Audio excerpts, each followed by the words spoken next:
Now, granted, I didn't watch the Grammys, but I have seen, the clips of some of the performances.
Hey everybody, welcome to the Woke Millennial stream today, and happy St. Patrick's Day.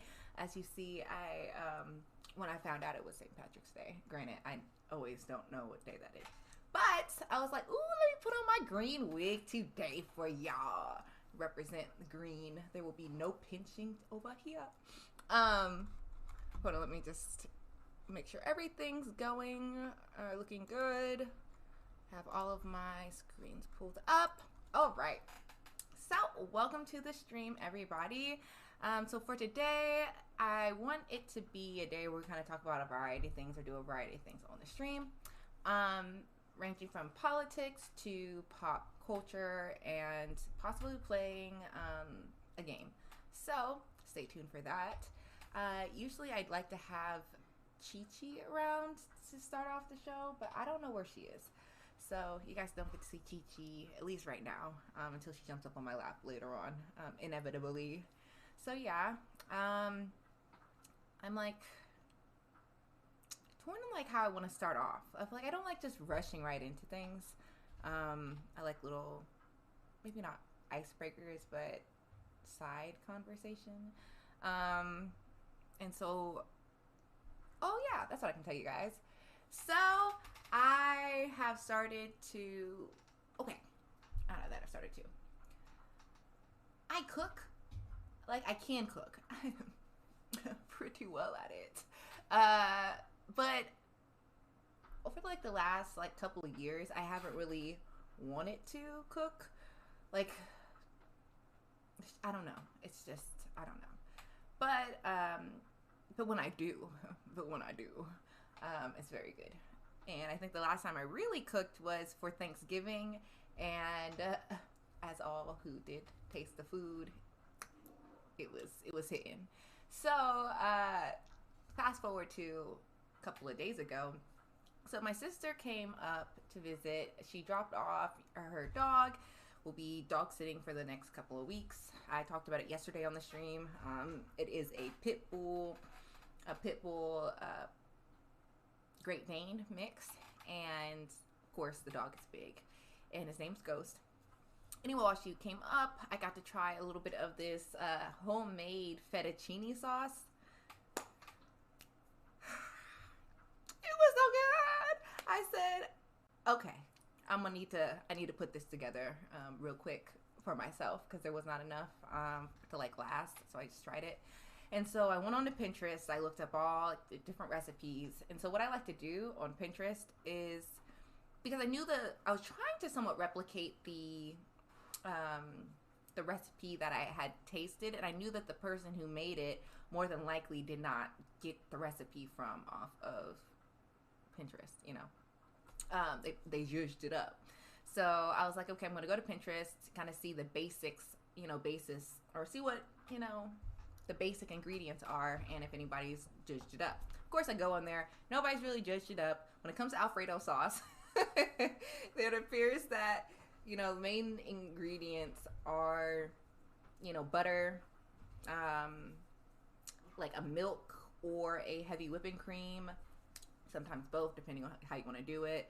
Some people use sour cream with the milk. Some people use flour in their Alfredo sauce. I saw somebody use egg yolk, but garlic.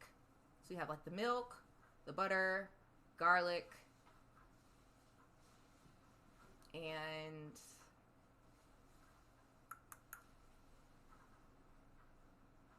I guess that kind of sums it up. Milk or like the noodles, I think. So it's not really hard to make. So what I decided to do was kind of not mix it together, kind of make it like customize it. That's the word for it. Customize.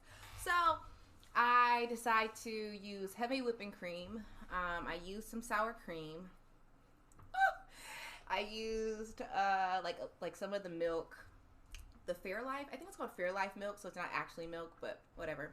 And all the recipes that I saw, that was a Parmesan cheese. I knew there was 4 ingredients. I'm like, the 4th ingredient was not noodles. A cheese, Parmesan cheese to go in the Alfredo sauce. So I was like, okay, Parmesan, but clearly the one that I tasted from, you know, what my sister brought up used a different type of cheese other than Parmesan. How do I know? Because like when you lifted it, you could see like the cheese. It was more cheesier than I saw the Pinterest recipes. So I bought some mozzarella cheese, Parmesan cheese, put that in there. I put in like 3/4 cup of Parmesan cheese and like a 1/2 cup of mozzarella by the end of it. I put in like a whole teaspoon or tablespoon of garlic, you know, chopped up cloves. And even though the recipes said a 1/2 teaspoon, I'm like, tablespoon, because we like garlic here. So I used, I think, a 1/2, because I use more of the garlic cloves. They asked for garlic powder. Use about a 1/2 teaspoon of garlic powder, and then kind of for taste. And yeah, had that sit together. You know, you had to stir it. It was on medium low. Apparently, you're not supposed to do it high. And I tell you guys, the fettuccine was busting. Y'all, it was so good. Ah! So I still have some more. It like I liked it a lot. It's just like, I don't know. I get in these moods of cooking, and I also want to cook banana bread probably tomorrow, because I bought bananas too, and I saw that on Pinterest. I'm like, I want to make some banana bread, so I'll be doing that. So it's kind of nice when I have those kind of, you know, bursts of inspiration, and it's always nice when you're cooking too, especially something new or you've never done before, and then getting it right, you know, or like it tasting good. What I realized with what I did, I didn't have a whisper, so like to whisk, you know, it together. I'm not sure if that would have made much of a difference, but it did come out like when it got cold or cooled down. Unlike other Alfredo sauces, mine wasn't as like creamy. Like it kind of like reminded me of butter almost. So it's like I kind of scooped some of the sauce, put it on the noodles, put it in the microwave, and then it melts down. Oh, so good. But anyway, I hope you guys enjoyed that story. More cheeses. I'm telling you, it's the best way to go. It's cheese. Cheese. Anyway, so there was that. Another thing too, before we like kick into it, I've really been liking these acai bowls, and I'm not sure. I think I talked about it a little bit either yesterday or a couple of days ago, but yeah. If y'all haven't tried an acai bowl, try it. If you have it in your city or around, it's healthy. It can be, you know, filling and just so delicious. It's so, especially when you're eating something delicious that is good for you, you just feel even better when eating it. You're like, this is how life should be. Like, just be able to eat. Like, anyway, good food. So I tried dragon fruit for the first time. So they had a dragon fruit base. It's like a smoothie, like kind of thing, but kind of harder. It's kind of how I describe it. But the color of dragon fruit is so pretty. Like, I love that color. It's a color I love it. I would love it as a lipstick color, and I think I kind of have that color. But I love the color of dragon fruit, and the acai. You know, it's good for you. It tastes good. But yeah, but I've been eating these acai bowls, and I'm like, you guys should get on it. Alongside of the Smoothie King smoothies y'all see me drink on here. But anyway, let me just go and set up the screens so we can dive right into it. Also, I need to look over and make sure YouTube, because for some reason it does like to trip and not show me, like, if you guys are commenting on YouTube, and I want to see all you guys' comments and not show me, like, if you guys are So commenting on we're YouTube, good starting out. I want to see all you So guys' let's just take a trip. and not show me, like, if you guys are So commenting. we're good starting. Actually, before I do that, So you know, I can let's just talk. What are we talking here? So I just got finished watching Jimmy Dore, and I know I do stream a little late, but it's life, and you guys can always catch it, you know, when you wake up or the stream, or, you know, a lot of us who are, you know, chilling out at the house in the evening, stream is for you. So anyway, got finished watching Jimmy Dore, and he brought up some interesting topics. He talked about how, and this will be something I want to talk about on stream too. He brought up some interesting topics. So we've all heard that, like, we've heard the Biden administration very much push this narrative that the relief bill is supposed to cut child poverty in half, and, like, it's such a great bill, even though most of it goes to the non-working class, and that the 1,400 that was supposed to be 2,000, it got mean tested. People who got the 600 and 1,200, so 1,800 last year may not or don't qualify. In some cases, if they made over the threshold that Biden's administration added, right? And in some cases, if they made over the threshold, I want to talk about that. They also brought up too on the show that we ended child poverty. No, we didn't. We didn't. They also brought up too on the show they don't want to end it. We ended child poverty, so no, that's why we don't end it, because they like it. It serves a purpose to the oligarchy.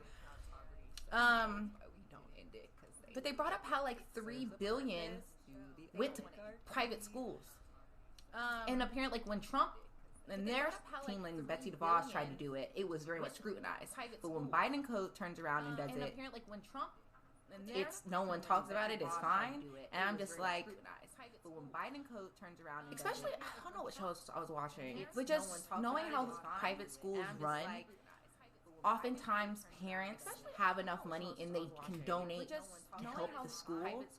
So adding extra funds to private schools, and also private schools can qualify, I'm pretty sure, for grants. And to private schools, yeah. So to me, to prioritize or to add $3 billion to public schools, I meant private schools. Yeah. So to me, for why? Like, I would like an explanation, because if it was absurd when Trump did it, how is it not absurd now? For why? Like, I would like an explanation. So, if it was change poverty tax funding of schools. Change property tax funding of schools. Exactly. So that's my, like, you know it's corruption. Like, I looked it up. Property, or using property tax to pay for schooling, has been around since, I think, around the Pilgrims' time. Again, kind of use the community funds to fund the school. And so, it's been around for so long, they know it's corrupt. Innately, it's corrupt. Why? Because we know that there are different socioeconomic. It's been around for so long, they know it's corrupt. Communities, and if it's based on the houses, the prices of the housing in a neighborhood, period, you know it's going to not be equal. In a neighborhood, you know there's going to be discrepancy. There's going to be a difference in funding. Why? Because we know how in America there's vast ways of living. There's very poor, And there's the ultra rich. And you know what we all know is that it's not like it's just dispersed. Everyone's dispersed randomly. You know, rich people tend to live in homes that cost a lot of money, in areas that build those homes, right? People can afford them. And low-income people live in either low-income housing, low-income areas. Middle class, that can range upper middle class, lower middle class. So just as there is a variety of socioeconomic and neighborhoods that go along with it, like socioeconomic levels, we know that there's going to be that disparity in schooling based upon how we fund. Almost like it's intentionally targeting the poor. Like they know that people who live and kids that live in low-income areas are not going to have access to the same amount of funding. What we do know is that money equals power. It equals opportunity in many ways and ability. So certain schools will not have the ability to teach certain classes or to have certain technologies available to them. And our system looks at that and says, well done. Or to have certain technologies available to them. And well done. System looks at that and says, well done. Working as intended. I can hear echo from somewhere. Oh, let me see. Working as intended. Was it a loud echo? Sorry, y'all, if it was really annoying. Let's check. Yeah, it should be good now. Thank you for that. But anyway. That was what I was, I got slightly on a rabbit trail. Thank you, chat. I do, again, education is very important to me. The reason our system, don't let me go into that. Focus. Nah, quite hard to hear, actually. Wait, so how long could you not hear me for? Did you hear most of it, or do I have to, like, rewind? And actually, let me turn up my volume so you guys can hear me a little bit better. Hello? Okay. And because I don't, do I want to, if it's really bad, I mean, I can't repeat what I just said. But if not, I'm going, no, you were good on volume, just the echo was low. Oh, okay. Okay, that's good. So I got to hear it. So, okay, moving on. Back to what I also learned on Jimmy's show tonight is that going back to the childhood poverty, it shows that there's corruption. Duh. Like, duh. That message. When you hear it, you're almost like, how? It's like, it's a one-time payment, right? It had me guessing, like, wait, are these reoccurring payments? I think they said something about a child tax credit that's available. But what Jimmy specifically was pointing out was the fact, and I wish there was, it was out, it just came, or it just streamed, so I don't have a video access to it on YouTube to kind of go to that particular place. So this is just kind of like a summary of what I heard, and we can later dive into it in the following days. But essentially, it was a Columbia University study that came out saying that this bill would, if it included the stimulus check, some COVID relief, it was like the $15 minimum wage and something else, that they believe that it would help eliminate up to 50% of poverty or childhood poverty. Now, what we do know, as of today, that they took out the $15 minimum wage that would have lifted up, earners, people who work in this country's wages, and thus those who have children, their wages went doubled, right? Technically, half of it's not even $7.50, but $7.25. What, 13? No. Yeah, it would over double it. So, All right, so now we know that it's taken out. Did Columbia University change what it said? No. Columbia University just took out the $15 wage as being something that, or where they said that it was needed in order to lift 50%. They took it out and said, even without $15 minimum wage, even though we know that that would hugely benefit a lot of people, right? That's actually help to live. It still said, no $15 minimum wage, that it would cut 50% of poverty. Almost like they work for the Biden administration and not truth.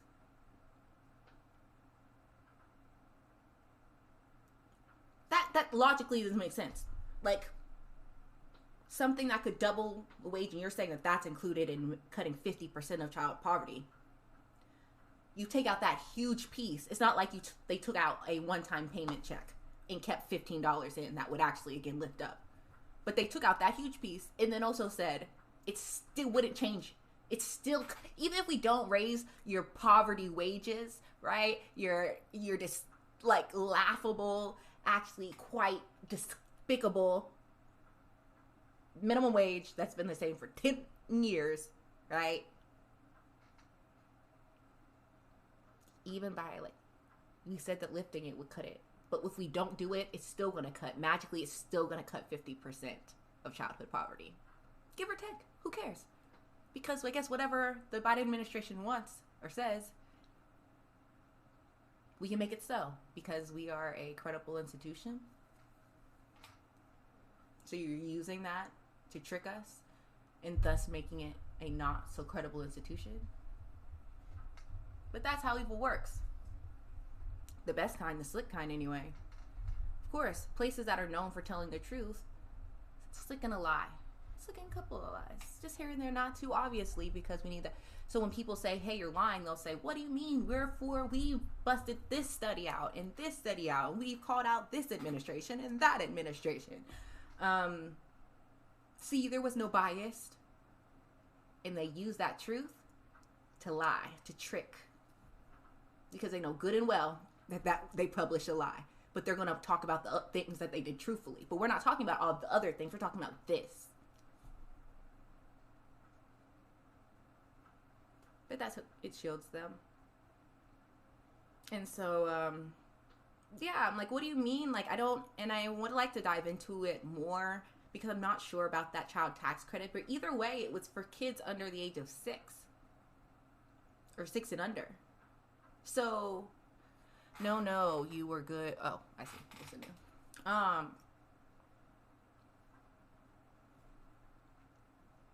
So a lie, like a one-time check with no medical care included. Why stop at 50%? Like we could cut all of it. It's all just BS. It's all propaganda. It's marketing.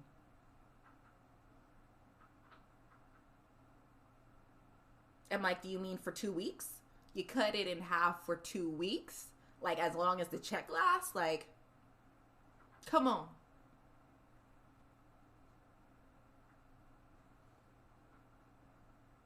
It says there's a video on it in Discord. Let me take a look.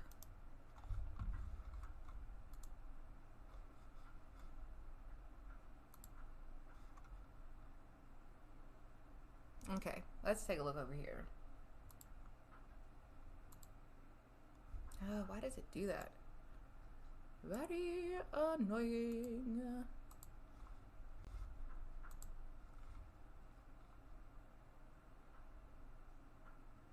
Wait a second, guys. I'm going to put this over here so you guys can get it. Yes. Sorry. You guys can hear it. Let me put on my handy dandy headphones. And let's switch over.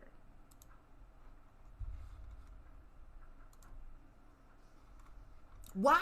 Oh my gosh, I'm gonna scream. This happened not yesterday. It's not going over to this, like to the edge, and it's like frustrating to me. Just expand it a little bit more.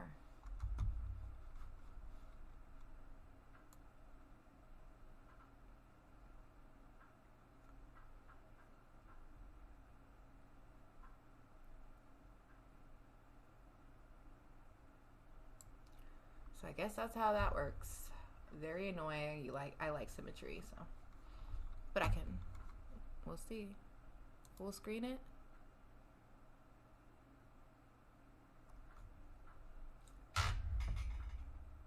Theater mode.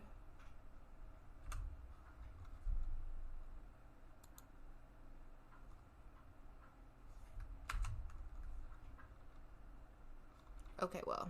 Aimed to help millions of stimulus packages set to become law this week, and it includes programs specifically aimed to help millions of struggling parents. In addition to, Well, also note, side eye. in Money Watch now, the $1.9 trillion stimulus package is set to become law this week, and it includes programs specifically aimed to help millions of struggling parents.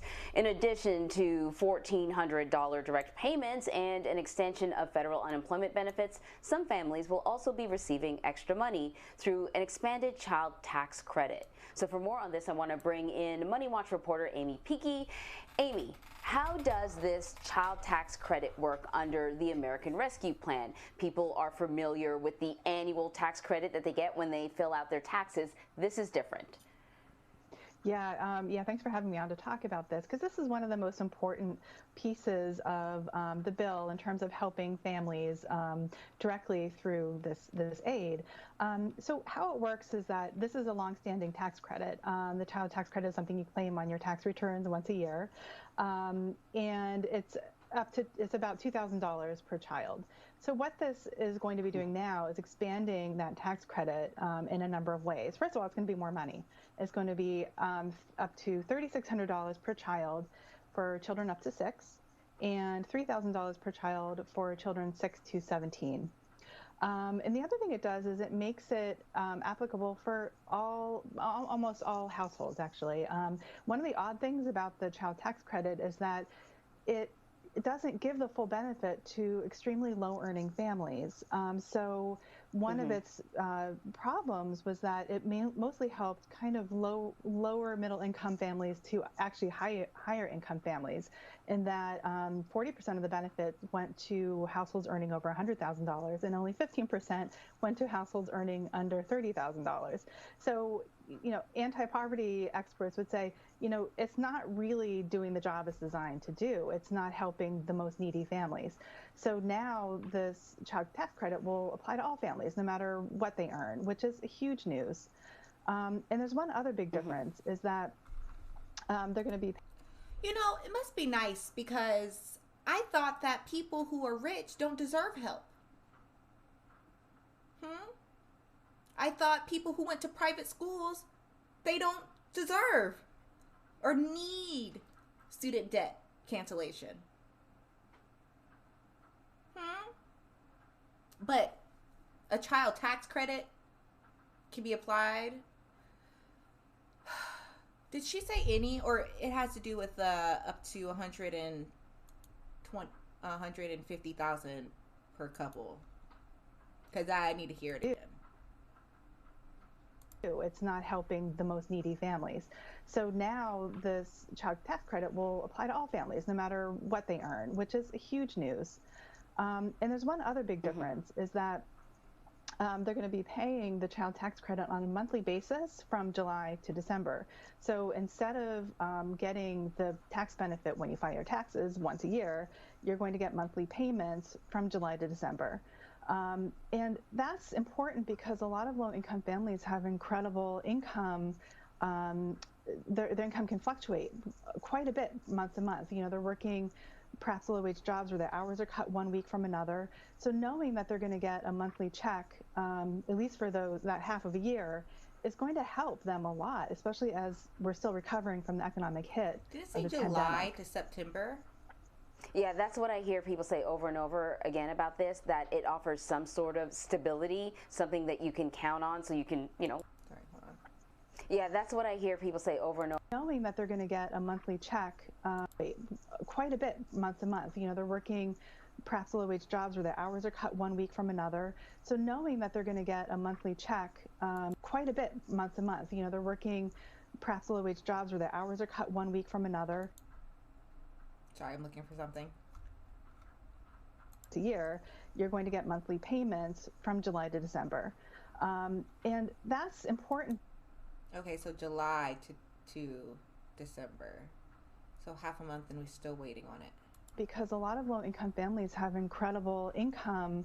Their income can fluctuate quite a bit month to month. They're working perhaps low-wage jobs where their hours are cut 1 week from another. So knowing that they're going to get a monthly check, at least for that half of a year, is going to help them a lot, especially as we're still recovering from the economic hit of the pandemic. Yeah, that's what I hear people say over and over again about this, that it offers some sort of stability, something that you can count on so you can, kind of plan for your future. I just want to clarify that, this is attached to the COVID relief bill. Right now, it's sort of a one-time thing, right? That's right. This is a one-year expansion of the tax credit. So, right now, it's kind of being viewed a little bit as an experiment. Let's see what happens. Let's see how this impacts families and helps families.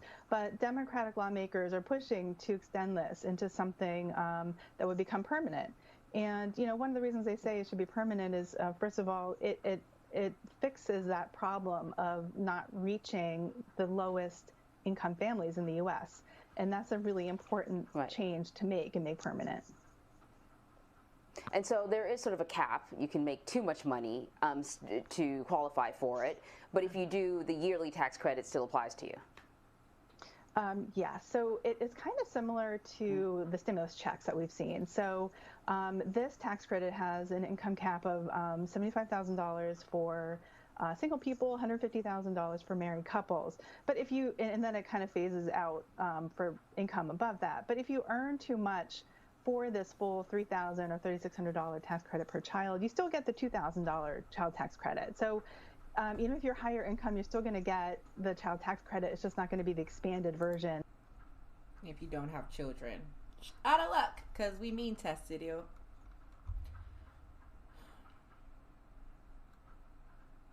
It says still got to work to get those tax breaks. What about working moms? What do you mean by that?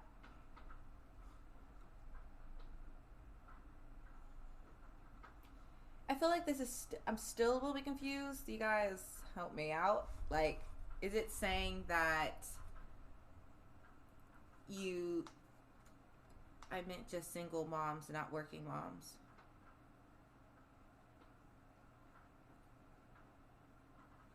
I think it has to do more with the children than, well, and if the parents are working. And I'm also not clear if it's saying that they're going to get $3,000 a month, or is it saying that it would be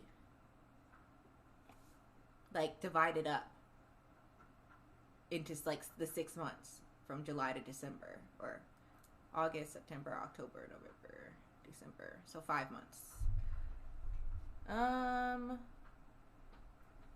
Looks like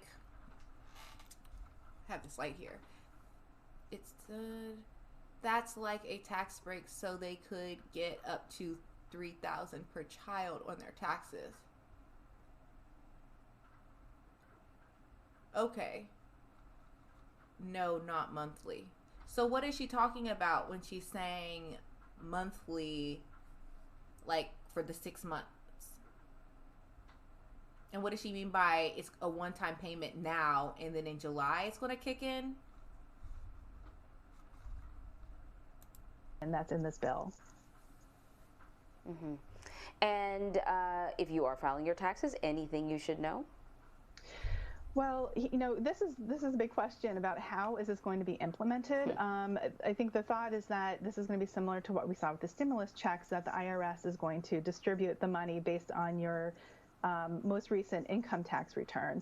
And so, that's another reason why some tax preparers are saying you should perhaps get your tax returns in quickly, especially if you lost income in the last tax year in 2020, because that's what the IRS is going to be looking to determine whether you qualify for this tax credit, similar to the stimulus checks that we've seen. So, if you lost money, you had a bad year last year, like so many people did, or you had a child last year, that's going to give you access to this tax credit.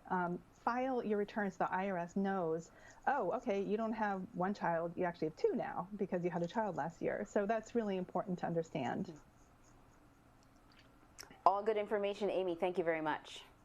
Thanks for having me on. Is it good information? Yeah.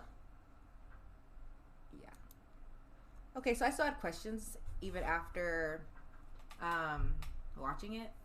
I feel like it wasn't that clear. I feel like I need to search via Twitter and get more understanding, or look up another article, because I get it. You can claim a tax credit, but usually you claim tax credits when you file your taxes. So,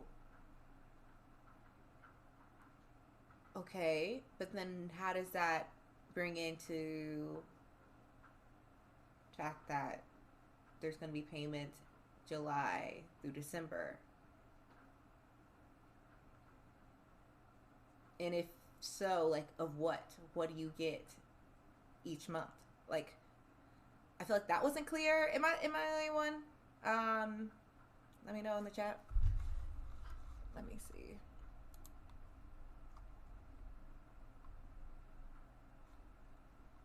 And then I'm like, well, I feel like if people were given, hold on.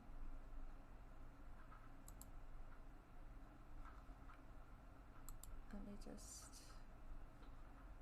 here. I feel like if people were given, what, $3,000 or $3,600, $2,000 a month for their per child, that would lift people. I would imagine. I would think it would lift a lot more than just 50% of children, out of poverty.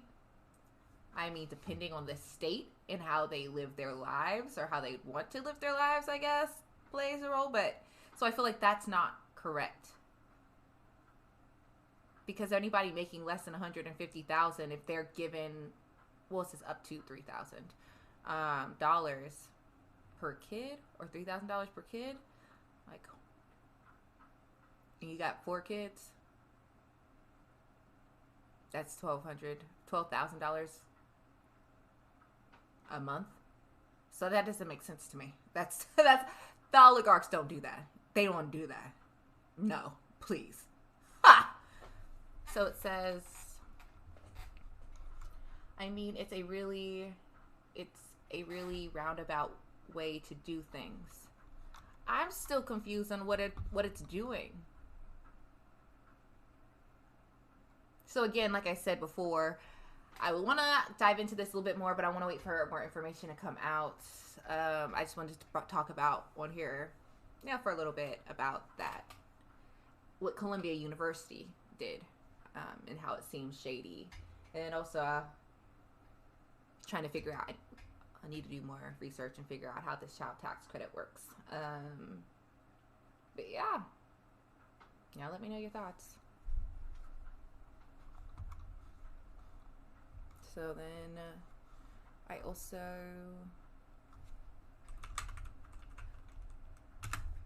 want to check over here really quickly.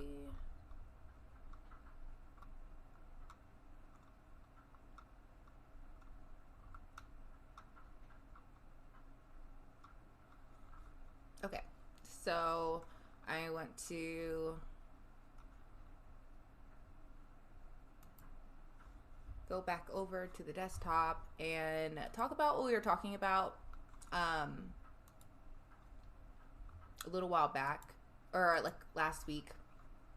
And also too, I didn't talk about it. I'll bring it up at the end. But this is our 1 month anniversary for consistently live streaming. So yeah, we made it.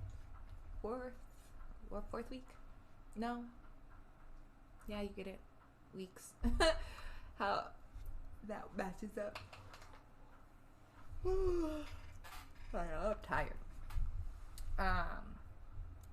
Just stop. Okay, so actually, before we do go over to Shao-Chi, explanation of what we're talking about. So last week we read through articles, or a couple weeks ago now. I can't remember. But we did research, read articles from the CDC, research that's come out from what was it, Washington University Medical in St. Louis or something like that. They came out with a study saying how, hey, we need to watch out. They tested the vaccine, the current vaccine, against the newer strains of COVID. And what they found is that at least 2 out of the 3 major ones, again, there's more than 3 variants, but out of the 3 kind of major ones coming up, the UK version, the South African strain, and the Brazilian strain, the current vaccine, they realize may kind of help with the UK strain, but when it comes to the South African strain that is here and the Brazilian strain that they have found also, I'm pretty sure it's here too, you're going to need 3.5 to 10 times as much of the vaccine dose to neutralize. So for you to be protected against those strains, right? Now this came out in early March. Now why now when you hear, and then you also have places like CNN saying, hey, this is the time to watch out for a surge, possible surges here. And so, and it's because of the new variants. But what you don't see is that narrative being pushed, or the truth narrative being pushed right now, right? That, hey, you can still get a vaccine, but we need to be wary and we need to still be diligent when it comes to handling this pandemic, because we don't have it under control yet. We don't have a vaccine to protect you against all the different variants that are coming, because we live in a society, in our society, particularly U.S. society, does not conduct itself in such a way that people are not in close proximity, where everybody's wearing a mask. They're not wearing a mask. They're still coming close together, right? Not social distancing. And thus, the environment for there to be mutations goes up, right? And more spreading of a potential dangerous virus. So what you don't see, though, what you're hearing is that states are going maskless. They're saying you don't have to wear a mask anymore. Business as usual, open up 100%. They're telling you, the CDC is saying, irresponsibly, mind you, that if you got to have a vaccine, that you don't have to wear a mask around other vaccinated people. And they're saying you don't have to wear a mask when going to a household of people who don't have like a high chance of like dying from COVID. You can go into that household without a mask,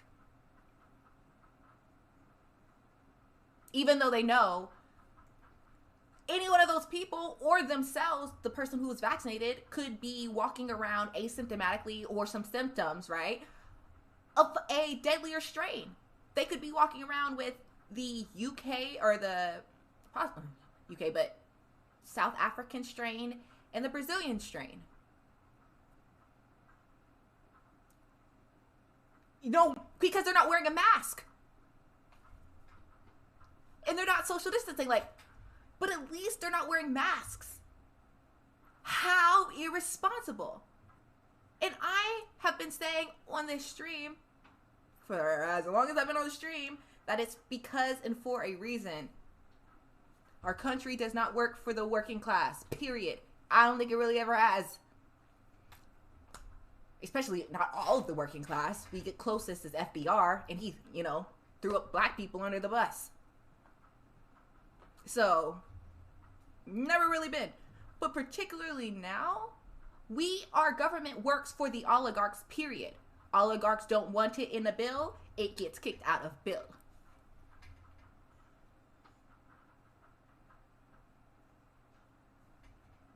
Oligarchs want tax write-off. Oligarchs get tax write-off. See how that works? oligarchs, war industrial. They want war. War happens.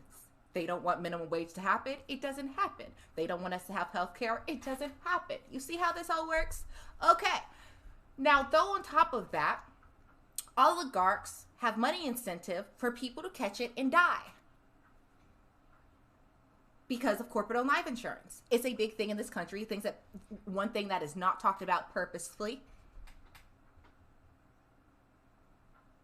that when people pass away, who either they or their friends have life insurance policies on, that they can get hundreds of thousands, if not millions of dollars off of their death. You would think in a just society, this is not one, that's why it's not happening, but you would be warned of it, right? That your political figures, right? If it was supposed to work out the way it's supposed to, right? Your politicians represent you and supposed to fight for you, the people, right? You would think that they would have warned us, but they don't work for us, like I just said. They haven't warned us. And again, it's like lambs to the slaughter right now because no one's warning them against what potential harm, but also the people who benefit from that harm. I can see your messages under here. I have my lighting. It says hundreds of thousands and millions of dollars is a big difference. That's true. So why do I say that? Well, articles shown, again, they've been caught. Corporate-owned life insurance. We can look it up. I'll show it in a second. I have to pull up those screens, but I can do it. That it ranges. So I think it was like a person that worked for Camelot Music, and this was a case that came up. Camelot Music, he was a young guy in his mid-20s. He worked there, as like the cashier person, and he died. I'm not sure of what, but he had died young. Now, what he and his family did not know is that Camelot had taken out a life insurance policy on the brother. That policy was for $500,000. You know where I went? Straight to the executives, because that's legal. You've also seen, where I first learned about this, it was on the Michael Moore's documentary, Capitalism, A Love Story. And you see in that documentary, which is again why I'm like, oh my gosh, people, this documentary's been out, like it's a thing, corporate-owned life insurance, research it, it's a thing. So they had showed two stories, one of a Walmart worker, woman, the family, she worked for Walmart, she passed away at like 26, and they told the story of a person who worked for the banks. Now, what we found is that people who work banks, particularly, they take out huge life insurance policies on their clerks, like in the millions. This one guy whose story, and we can show it too, I can just look it up on YouTube, we watched it before, one stream, that he was working for the bank. He got sick with like a tumor. They found a tumor. So the bank found out, and what the bank decided to do, they didn't warn the teller who worked there. They took out a second life insurance policy on him. He comes back to work, he's good. He ends up passing away, I think, due to cancer. And the whole reason how they know about it is because they were slipping up. They were slipping up, particularly around mid-2000s, right? So the insurance company was sending the checks, accidentally sent it to the family and not to the bank. So now, imagine what the story tells is that, the wife is grieving and then gets this letter in the mail and she sees this huge check, but it's not for her. So she flags raised, like, what the F? And similarly, it happened with the family that worked for Walmart. And Walmart, I think it was around, I'm not sure if altogether it was 100,000 or like they took out like 80,000, but I think it was over $100,000 policy. And it was the guy who worked at the banks they had for, I think altogether $4 million. Also, if you want to, let me just show you real quick. let me just open. What did I want to show? Let's see, because I have my Google Documents. But yeah, it varies. And what you find is that the younger a person is, in particular females, they are worth the most. And the older people get, on average, it's less. So like $100,000 or $200,000 policy on them, whereas a young person can be $500,000 or up. They die. But hey, that's still an extra, $200,000. Person over 65, you had a life insurance policy on them as a rank and file worker when they worked at, say, Walmart, when they were in their 40s. So, but anyway, I'm not sure. Are you still here? I don't actually, I'm just going to open up these documents anyway, because they're a part of what I want to talk about. And I always like to have my corporate-owned life insurance receipts up. More so to inform people of the truth. So here's this one we can open up. And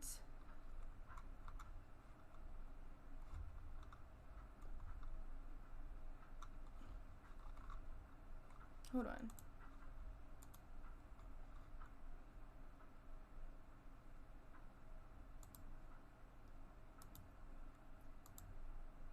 Okay, so I'm just gonna open these up.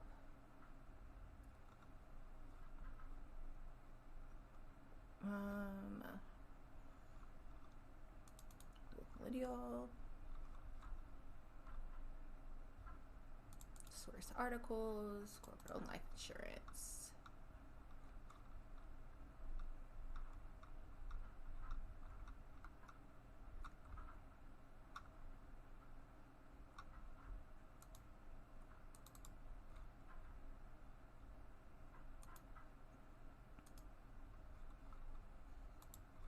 And let's see this one.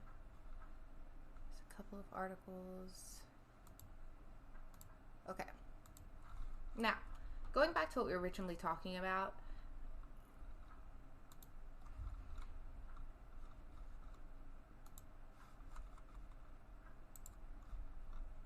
Some of my articles I like to have up, and of course the Wall Street Journal, where they made over $2 million, one firm, on the day of 9/11.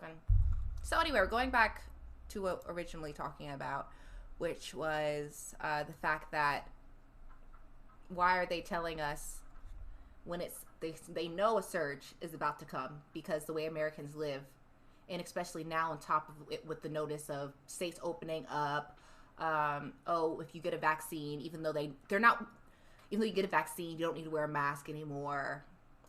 Even though they'll say, oh, well, you're still out and about, but the fact that they're saying that you can just wear a mask around or not have to wear a mask around other vaccinated people, even though they know other vaccinated people can be carrying the more deadlier variant that they are not protected against. Almost as if they want people to die. And let me go here. There was this one I bookmarked. What this guy said, and I said, exactly, I need to go back in and put a corporate owned life insurance link to it. So here it says it's almost like they're killing off a bunch of working class people is a goal or something. Almost they really are moving in ways that it seems that they really don't actually help the people or save them. It's almost like they don't mind them dying. They're putting up this faux, just get a vaccine. Literally said, or where is it? I have other articles up here. Here. Well, it's like my plan for dealing with COVID is to wait for everyone to be vaccinated. This is the stupidest plan I've ever, what imbeciles, what evil can you get? One, it's going to take a minute for a vaccine to get there. So we should be pushing social distancing, quarantining, mask wearing. vaccinations, what the F, other than the fact that their friends, Big Pharma, get to be involved in it? Why is that the focus here? They know vaccines take time. Oh, they don't care? Oh, you just want to make it and get a vaccine as soon as possible, give your Big Pharma friends, and if people die, well, they might as well do it and decrease the surplus population, and hey, we already got our coin.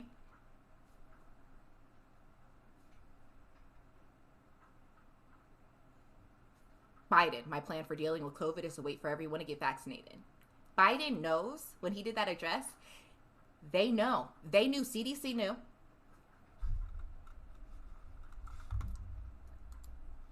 Of this. But what did Biden push?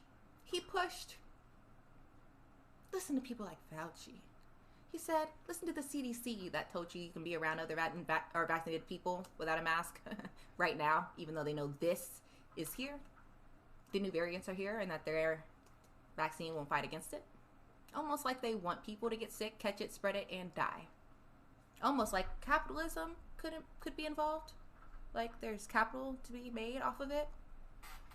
It could be so easy to get it under control if they wanted. Exactly.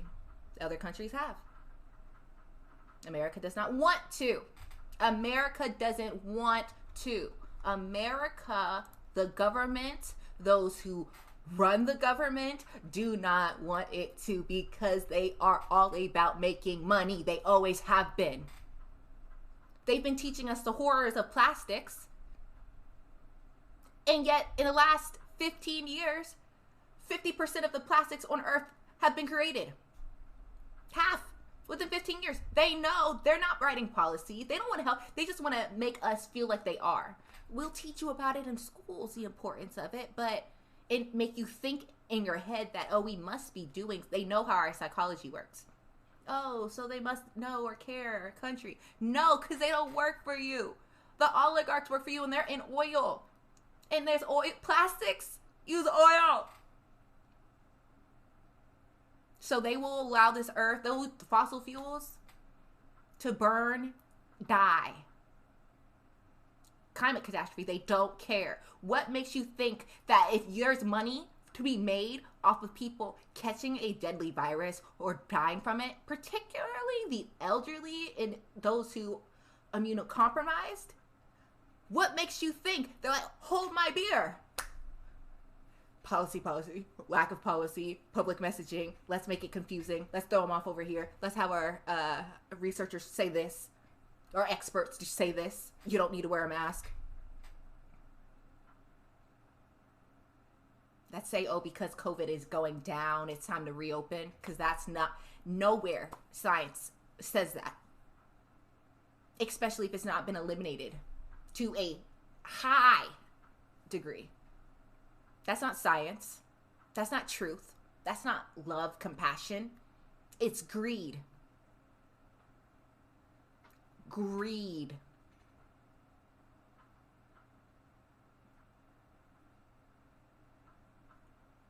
Disgusting, despicable greed. And lack of empathy.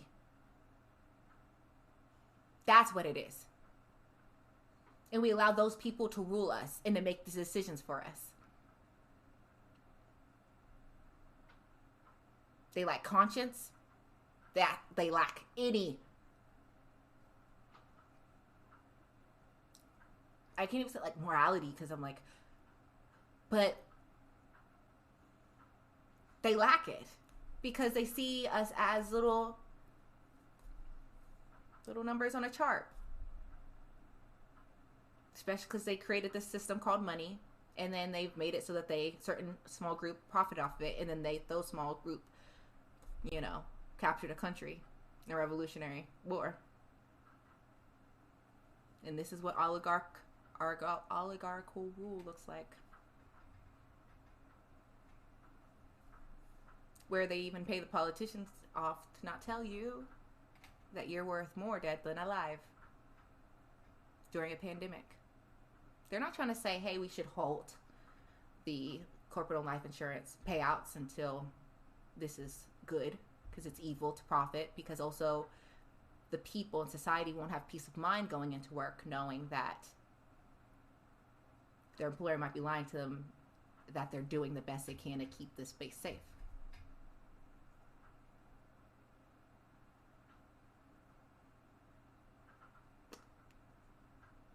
Maybe that's why it took months for Walmart employees to be wearing masks.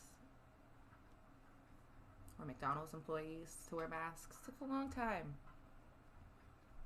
You know where it didn't take a long time? Other countries.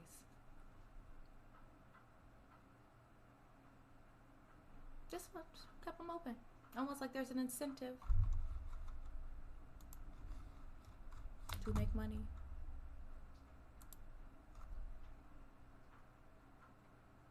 Report of employers' own life insurance. Almost like you live in a country that knows the people who got them and, you know, paid them their money via lobbyists or whatever, they make their money. Here. They can spend that however they want. Sneak in a consent signature. They don't got to pay tax on it. They give themselves bonuses. This is America.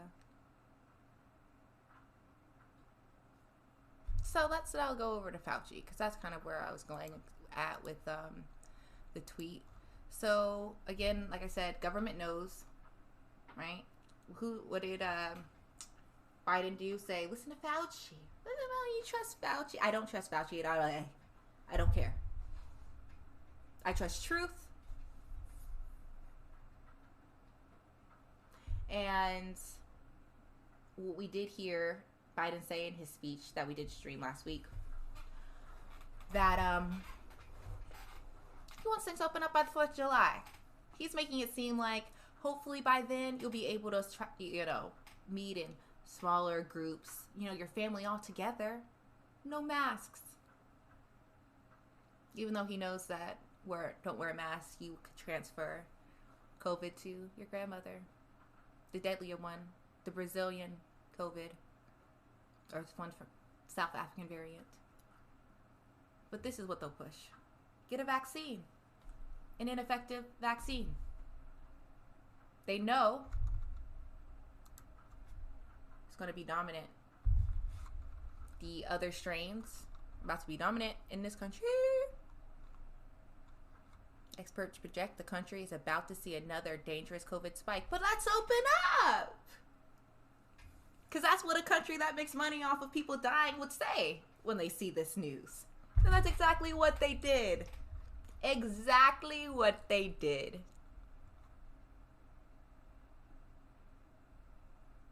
States are opening up.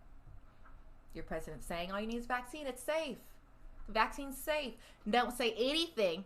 And they lie through. This is lying through omission, saying that it's safe, but not warning that of its effectiveness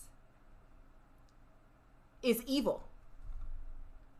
Because if the vaccine is what scientists are saying is that this vaccine is not effective against the new strains that they know are about to be dominant. Our government, you would think with that knowledge that they'd be tracking how many cases are popping up of that particular strain in the U.S.? Absolutely not. Because again, why would they? That puts more evidence against them. They need people. No. They welcome the deaths. Why would we warn anybody against it? Until we have to. Kind of like what they did with COVID. They kept on saying, no, it's not real. Oh, it's over there. Oh, it's fine. And we're 500,000 deaths in. Now, note, they did predict up to 1 to 2 million deaths. They were fine with that when they heard it. When it came to herd immunity. So that's what I see. They're not satisfied with the number. Their predictions it's not high enough yet. So open up when you hear a deadly version. We've already calculated for at least 2 million people dying.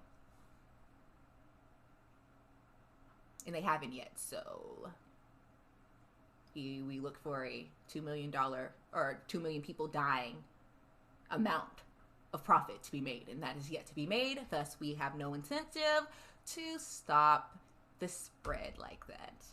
Our goal is to make it go up, to put in solutions, but not really push the actual solutions that will get you to the eliminating of the spread of the virus, which would be a quarantine. Masks, social distance. That would require our country paying the people to be able to quarantine. We have all the money to do so, and yet they purposely don't. Why? Because that does not make them the money that they invested in. Their returns back as quickly. Because we're worth more dead to them than alive.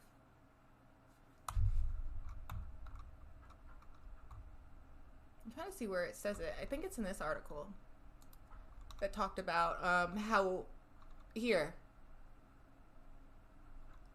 4 weeks ago the B.1.1, the UK variant, made up about 1 to 4% of the viruses that we are seeing in communities across the country.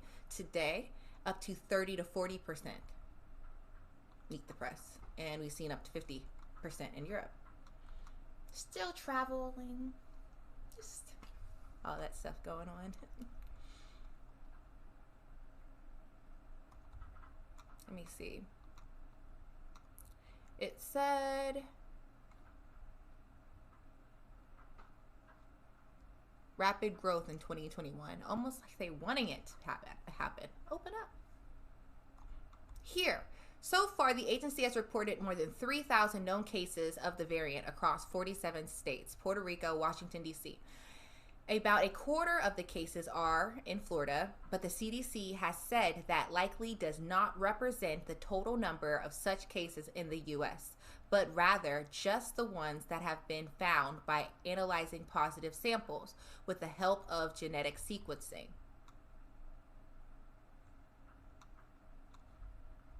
We've been tracking it very closely since then, she said, where it has hit in the UK and now elsewhere in Europe. It has really been catastrophic. It has driven up rates of hospitalization and deaths, and it's very difficult to control. Oh, you mean that the vaccine won't stop it? What? But why didn't our president warn us of that? Why didn't Fauci warn us of this? Why is this there's false hope? It says new research shows that in the U.S. the variant is 59 to 74% more transmittable than the original novel coronavirus. Grounder says cases in the U.S. are increasing exponentially. You guys, anybody listening? Take this in. They're not trying to track, like, it says out of the ones that they have tracked. Are they testing? Did Biden say that we're going to be testing we're going to make it so putting a policy that we'll be testing every COVID test to see which variant it is.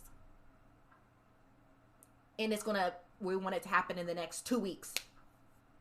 Like infrastructure. No! He's not trying to see. They're not trying to see. I mean, it will come out, but they're not trying to tell us. I have yet to read. Now, clear Fauci. Let's see this one. This little. Ugh, he's just like, not like a puppet, but like kind of. Like, I don't take him seriously as much as, I mean, whatever. There's more people who are experts than him, and I've already caught him in a lie. Just like I've already caught CDC in lies. Or just not lies so much as the omission of the truth. That sort of lie. Like they're not bringing it up. So by not bringing up something that, or evidence, research, facts that are coming out on this matter, you're going to keep playing it like, oh, the vaccine is enough. I know, I see you, and I know who you work for. I know whom you serve. And it's not me. It's not the people. It's the oligarchs. Big Farm. Those who tell Biden what to do.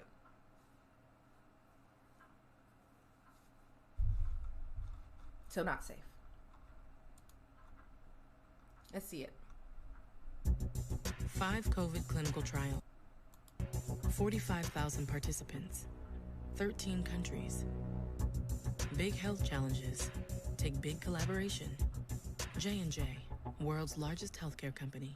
President Biden has promised to have enough vaccine supply produced for every adult in America by the end of May. Of course, there's a big difference between having enough supply and getting those shots into arms. When do you think it's going to happen that everybody who wants a shot has gotten a shot? Well, I hope. Also, note too, I have yet to watch this, so let's see. You know, being critics of media. Let me actually turn this down. I feel like it's a little loud for you guys. That's just going to be a couple of months after that. I mean, hopefully by the time that we get into the summer and towards the end of the summer, logistically, let me tell you what's going on, why I feel optimistic. When they're saying, experts are saying and warning that the virus, the variant that will not be, the vaccine won't protect against, surging. So May and June, the summer. Why are you telling the people you're optimistic, you disgusting, despicable liar? Like, deceiver? That's what I'll say. It's deception. It's not so much blatant lies. It's through omission. About that. What the president has announced, and we'll get into the summer and towards the end of the summer, logistically, let me tell you what's going on, why I feel optimistic about that. What the president has announced and will happening is the opening up of community vaccine centers, up to 500 of them, and over 900 of the community health centers from HRSA, to get people vaccinated in those centers. Number two, to give the pharmacies a lot more leeway in being able to administer vaccines, particularly in areas of the country that are poorly serving, in the sense where minorities are demographically represented to a high degree. Getting mobile units out to get to poorly accessible areas and get a lot more people that can do vaccination. That means the military, that means retired physicians, nurses, and healthcare providers. So you're absolutely right. There are two. Now imagine if Fauci used this certain amount of, what, a minute, 40 seconds to say, I mean, yeah. We'll see if he says continue to wear a mask or we'll warn about the new variant. Because this is all, look, we gave it to poor communities, people of color, health centers, the military, we're using them, you know, to help administer a vaccine that may be worthless. But we're going to look and see. They know exactly how worthless it is. That's why they're more than likely pushing it. But for the poor, low-income communities, it's just fake, faux goodness. Faux.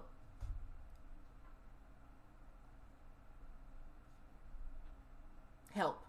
Because what you should be doing is saying, hey, what would really help would be to, 1, lift up the wages for those who are essential workers. 2, to quarantine. We need a shutdown before this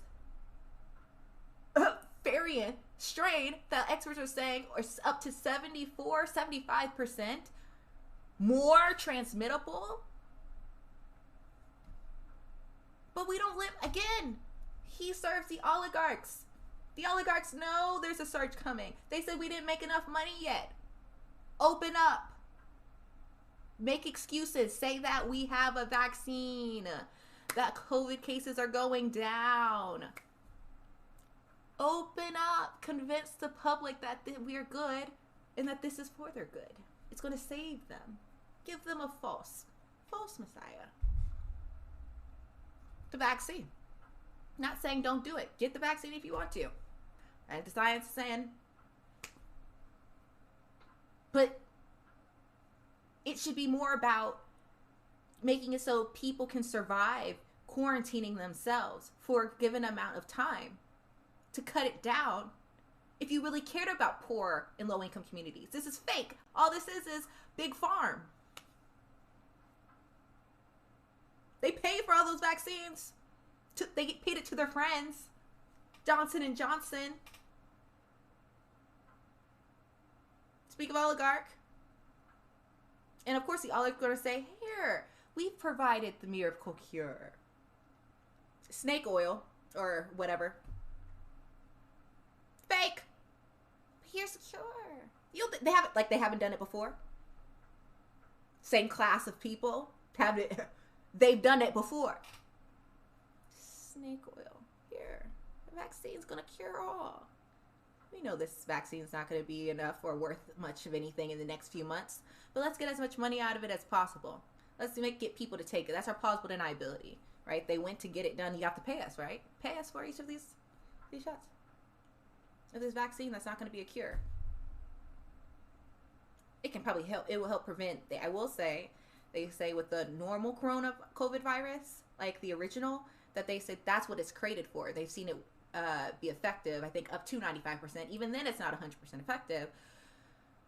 And it could also protect against the UK variant. But what we're not saying is that, again, a dominant strain, right? The one that's able to continue to pass despite there being a vaccine, that strain is the one that will take over, if not kept under control with masks and quarantining.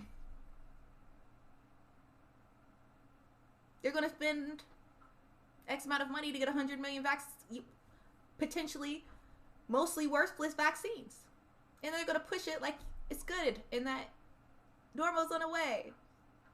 Because they didn't educate us well enough to know what to expect and how to act when it comes to a pandemic. Even though they knew that there would be ones coming soon. So it's closing about 100-year cycles. They didn't warn us about it in school. They didn't have any procedures done. They see what other countries do and they do it well. They refuse to do it here. Because our country is run by evil people. Greed. They don't care about you. It's all a facade. They did not have the Revolutionary War and leave the monarchy for democracy. Please. They left so that the oligarch, the rich, the elite ruled a country. It's for those people and by those people. Oh, thank you. Also amazing here for St. Patrick's Day. I'm glad you like it. I haven't worn this green wig in a while. I actually was wanting to cut it. Either do more layering here or cut it. I like my short bobs. Or like at least mid-length bob. And maybe not that short. Maybe there. Actually, I kind of like it here. It's getting long. Anyway. Rabbit trail. Anyway. Just continue to hear Fauci. Two issues. Getting enough doses, which we will have with the new contracts with the pharmaceutical companies. But once you get those doses, to get it. Are you accounting for the fact that people might need 10 times that amount? Or are you lying and saying that this, that we have the right amount of doses or enough dosage for one vaccine shot or two? He's a liar. To people's arms. And that's the reason why when the president said by the 4th of July, we'll believe strongly that if we do all these things, we'll reach a certain degree of normality by then, and then well into the summer, we'll get even better and better towards normal. So let me ask you about that, because Biden said there's a good chance Americans will be able to gather in backyards and neighborhoods for cookouts on the 4th. The CDC already has guidelines for gathering outside with masks and distancing. So can you explain the difference? Does that mean people will be able to return to a sense of normalcy without masks, without distancing on the 4th of July? Well, yes. First of all, there'd be a greater degree of confidence. When you have a situation where you have 70,000 infections per day, I mean, that is a feeling that you don't feel very secure about mingling, about having people around, feeling comfortable about it. If by the time we get to the 4th of July, with the rollout of the vaccines, we get the level of infection so low, I'm not going to be able to tell you exactly what the specific guidelines of the CDC are, but I can tell you for sure they will be much more liberal than they are right now about what you can do.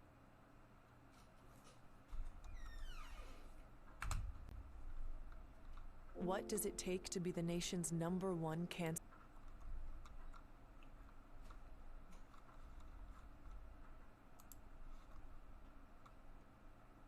See, I like to cover their butts by saying, why are we bringing it up if we're not even close? Why did you not bring up the new dominant strains? Why didn't you tell people that, yes, they may be going down now, but if we continue to lax, that it's about to surge up? That's what experts are saying. And no, honey, if you just get a vaccine and think that that's going to be enough when the surge comes up, actuality, the odds, if we don't do what is needed, which we're not going to do, of you being happy at 4th of July, you're going to be disappointed. And let's say, by grace, that the dominant strain has not surged to upsetting levels, or if the truth comes out about it.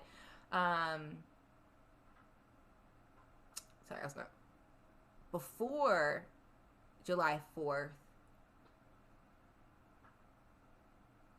people are going to be disappointed. People are going to feel like they were lied to. You said all I needed was a shot. I got a shot. It's not here. But also, that was what I was saying. I was like, where was I going with that? Fauci can say, oh, it depends on how bad it is in 4th of July. Well, what we're seeing and experts are saying is that it's not going to be good, especially with the narrative y'all are pushing right now. So why are y'all still pushing this narrative if you would like it to be good in January? If you want it to be good in January, why are you not pushing the narrative of, one, there's a stronger strain, wear a mask, social distance? Why? Or are you just trying to fake the people, right? You work for Big Farm. You want people to false hope, run and get that snake oil? That may help. I mean, I'm not saying it's not going to be the worst, but again, what are the scientists saying? Our experts saying? Not the CDC, because that's corrupted.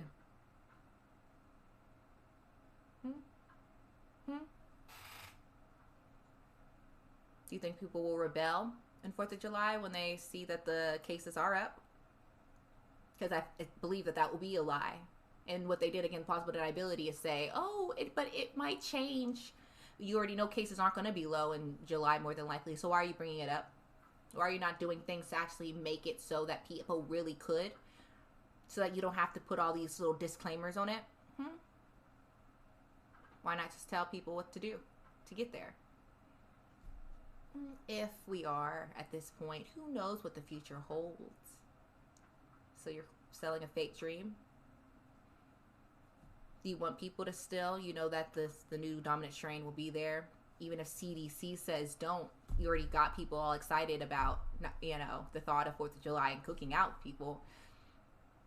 There'll be those who don't really seem to care about what the scientists are saying. Say, hey, we're still going to do a barbecue. All the family's coming over. I know, I live in the South. I was like, the people don't take it seriously enough already. They're in the stores now without masks. Even if on the door it says wear a mask. The employees don't enforce it. The chain people who run the chains at the top, they're not enforcing it like that. How could it be that they maybe have a life insurance policy on the workers?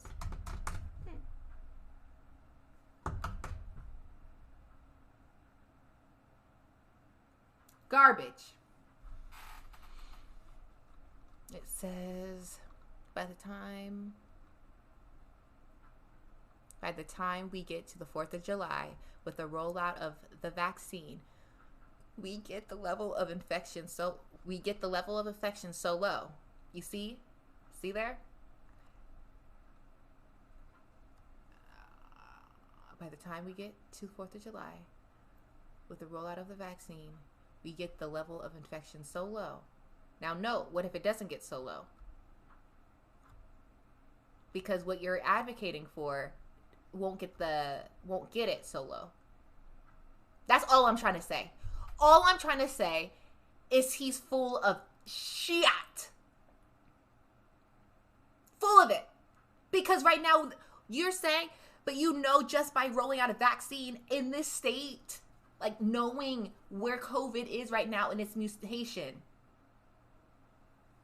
We get the level of infection so low. So what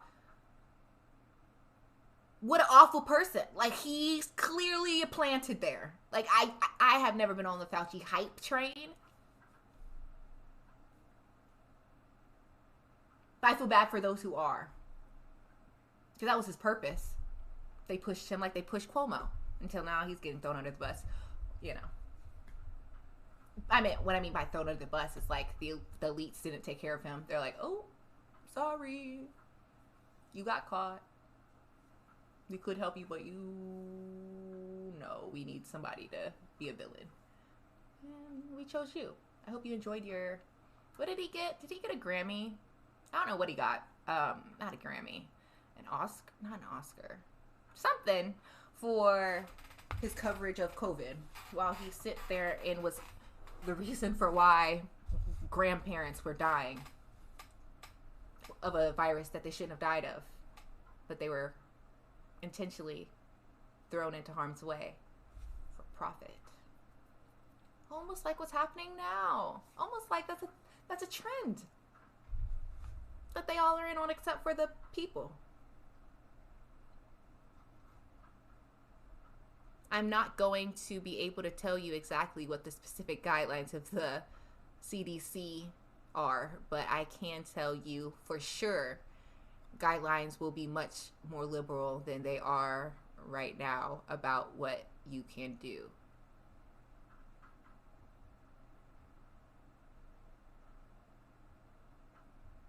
That's a weird, he'd even make that sentence make sense. It says, if by the time we get to the 4th of July with the rollout of the vaccines, we get the level of infection so low. What does that, he's not even making sense on purpose. Fauci hype in chat. Mod check anywhere. Funny. There will be no Fauci hype, right? Promotion in this chat. That's funny. Mod check. Mod check 1 2. Oh dang, the emoji didn't pop up. Oh, that's funny. I thought you were saying it like it was a thing. I didn't know it was an emoji that didn't work. Funny. This isn't, he's supposed to be like, what? It's his job to inform and communication. This makes no sense. And this is very irresponsible on purpose. Who cares? We know that this isn't going to work. This isn't going to stop what's to come. Right? But this is what he's putting out there. Like, he doesn't know. He knows that rollout, just by doing the rollout and not pushing in these states laxing on its COVID law or the COVID policies, or about wearing masks and everything opening back up again, bars and all that stuff, or you have to take your mask off to be in, and then there's a lot, people in the space with you. He is, and knowing that the vaccine won't work against the strain that is 75% more, up to 75% more transmittable. Why is he even, this is the lie. So I'm not going to be able to tell you exactly what the specific guidelines will be at that time. Oh, because you know that by 4th of July, COVID will be ramped back up again. And the hospitals will be full.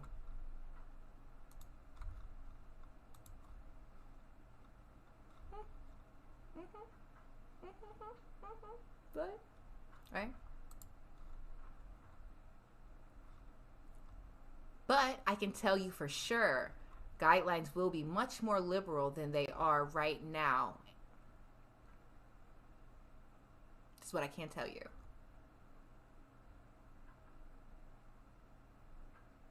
I think he said in the video that if the cases go down, then the guidelines will be more liberal. Why? Why? Where does that work? Where and when does that work? As it gets less, we're going to increase the guideline, or we're going to, what does it say? we're going to make the guidelines more liberal as the cases go down. So as to what counteract, so it continues to stay at a certain level. What the F? What the F? Why? Why isn't it that it needs to get down to this low level of transmittability? 70,000 cases of COVID each day. You think that is the time to be opening up? That is the time, what they're saying right now. Why is he saying this? This is all corrupt. This is not by good faith anybody. I can tell you, be much more liberal than it is right now.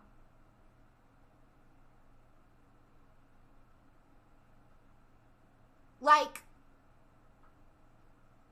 I think in Malaysia, they had it shut down, opened up a little bit, but no, they barely had like it was back when they had 1-digit cases they allowed to open up.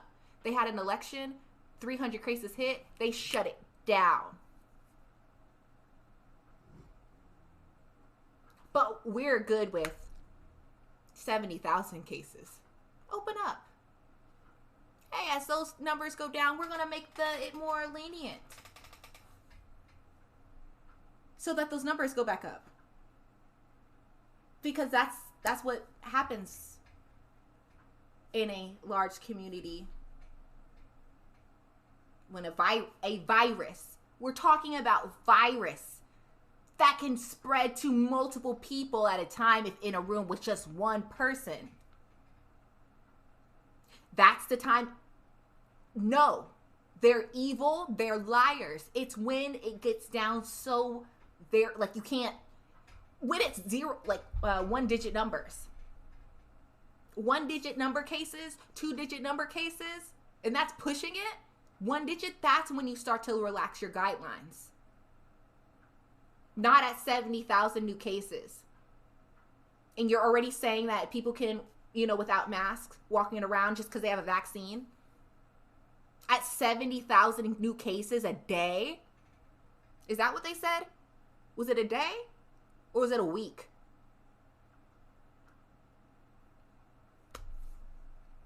I'm pretty sure it's a day. But I'll at least leave it there. Possibly a week. I'll have to listen to what he said up there.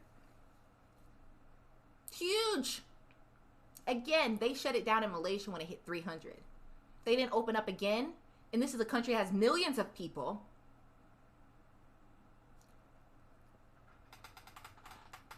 Only when it hit in the 1 digits.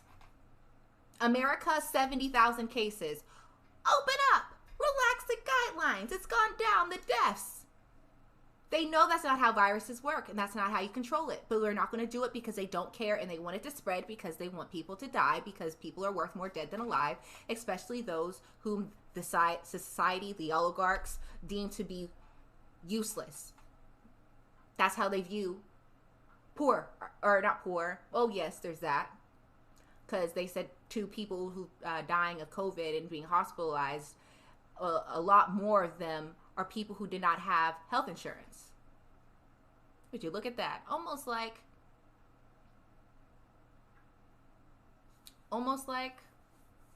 they don't want to give medical, like they don't mind those people being affected. They don't mind that people don't have health insurance. And if those are the ones who do die, oh well. You made more money off of them anyway than them being a rank and file worker when they died.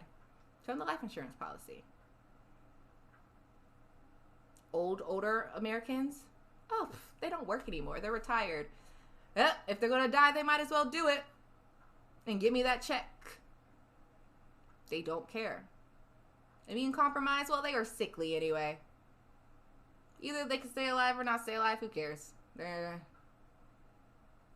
We're going to pay off eventually, either through their medical debt, and since we have stock in that particular industry, or through the COVID direct COLI payments from their death.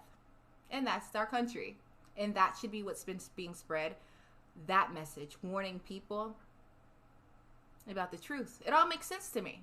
I already said it earlier. When it goes down, watch them open up. That's what an evil country does that works for oligarchs. And I know that this is that country.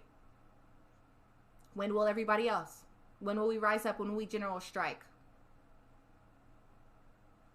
They deserve no more of our money. Because they've got enough of our blood money, of our relatives dying, and them making huge bucks off of it, even though they've treated their relatives not as good as they could have. More than likely. I don't know about you, but do a lot of these Fortune 1000 companies, like Target, JCPenney's, is to give their workers healthcare benefits, vacation, a nice generous amount of time off, a livable wage. No? Oh. So they made their lives harder, and then that you think that it's perfectly fine and cool when that corporation makes money off of their demise. Not their families. Nothing goes to them. People who care about them, who mourn them. No. It's that employer. And this country allows it to be done legally. And they get to go on a vacation all off your relatives' blood money. Get new cars, buy new homes, houses. They can spend that money however they want to. Look it up. It says, oh, I see, you may have to refresh your Twitch browser to see the emotes. Me? My Twitch browser?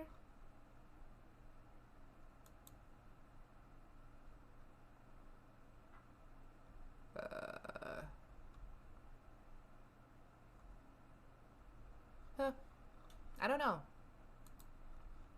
I thought I saw some of the new ones popping up before. Just one more. Oh. Okay. So, what other tweets do I have here? The bar is so low. People are asking for a living wage, not a thriving wage or even a satisfactory wage. Exactly. We begging for crumbs, y'all. Just literally enough to live. People will ask, can I live? And the response is, we'd rather have higher profits. I'm telling you, so it's in people's faces. They're getting the truth even without the truth. But maybe he does know. He's a guy. He makes money. He seems to be more for the people though. The Dan Price. But then he should just tell the people the truth about corporate-owned life insurance. In fact, the rich live 15 years longer than the poor.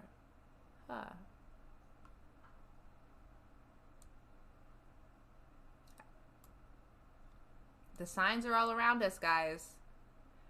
You can feel it. Something is not right. And you, can I live? Rather have higher profits.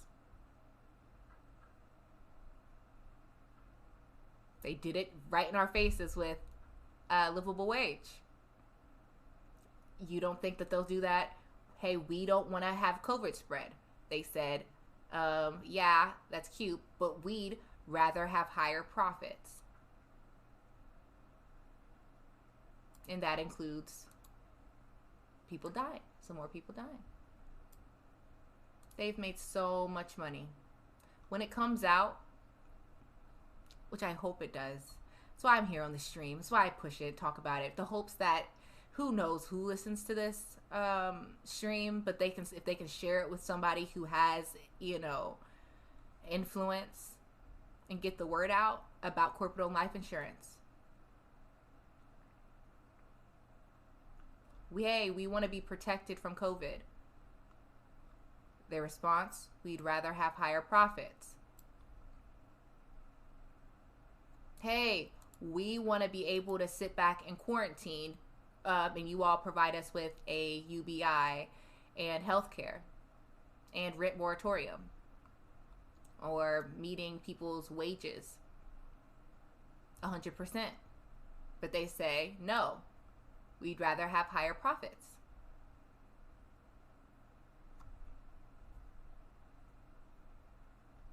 Sometimes we'll wake up. One of these days, you think? Do y'all have hope in it? This one. Helped his huge donor shield. Nurse, you don't think, again, they're all doing it right now. Executives from legal consequences as minus 15,000. No hope. Nursing home residents died. Now victims' families are being stripped of their legal rights. Almost like they knew. They tried to do it before in December. The rich. They know exactly what they're doing. Purposely negligent, willfully negligent when it came to workplace environments, providing proper PPE, and our politicians have been writing, because they knew that, you know, if they do get caught, again, that's what they buy the politicians for, and they are the politicians. I mean, I don't know why we say the rich and then say politicians, because the rich are our politicians. The rich are our politicians.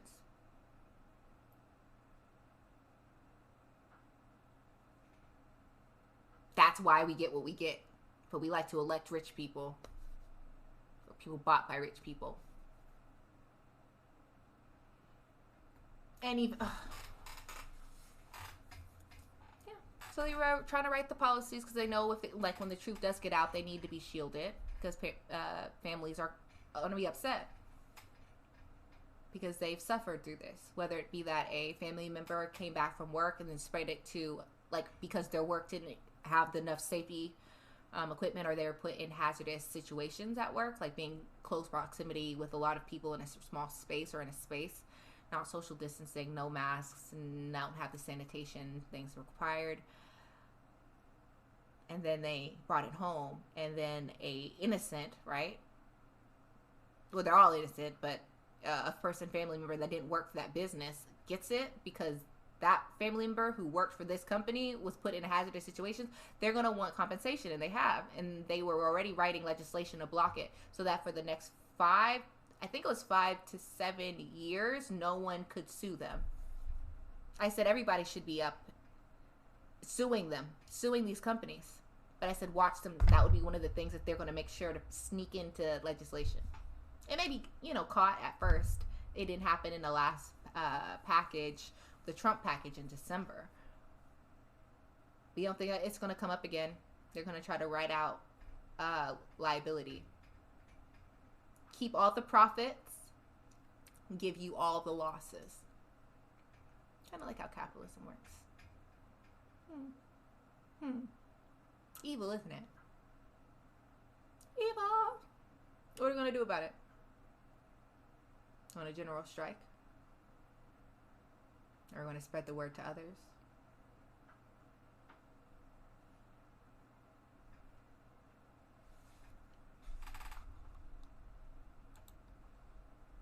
Oh yeah, I read that one earlier.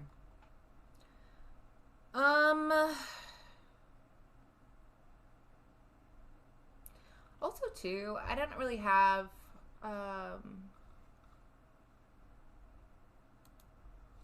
links for it today. We may talk about it as this begins to develop even more, but here,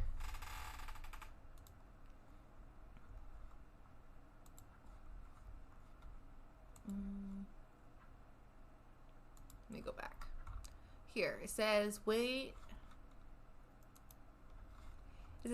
when will the judge rule ICE can't do sexual assault or murder? So here it says just in. Judge rules ICE must keep records about sexual assault and detainee deaths.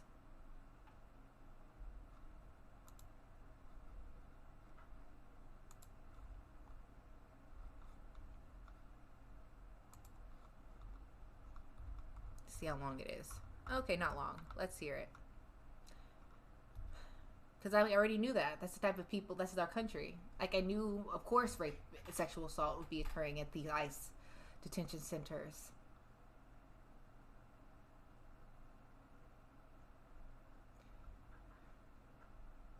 And it feels like so much too much. Like, how? Like,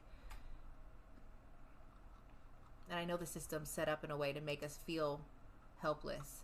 But I know that together we're not helpless. Rise up and fight against it, but so many people are distracted and so many people are lost because they're purposely taught lies misled, and the people suffer, and the kids suffer. A federal judge ruled on Friday that the National Archive and Records Administration, NARA, has to ensure that Immigration and Customs Enforcement, ICE, keep records about sexual assault and detainee deaths. This should already been a thing, but okay. Judge Amit Matia, who was appointed by former President Obama, sided with 3 watchdog groups who had sued NARA, right, National Archives and Records Administration, for approving ICE's plan to dispose of records which ICE no longer had a business use. What? So this is what I'm saying. All of it's corrupt. All of it's corrupt. Why? Why? How blatant does it say that their lives don't matter right now?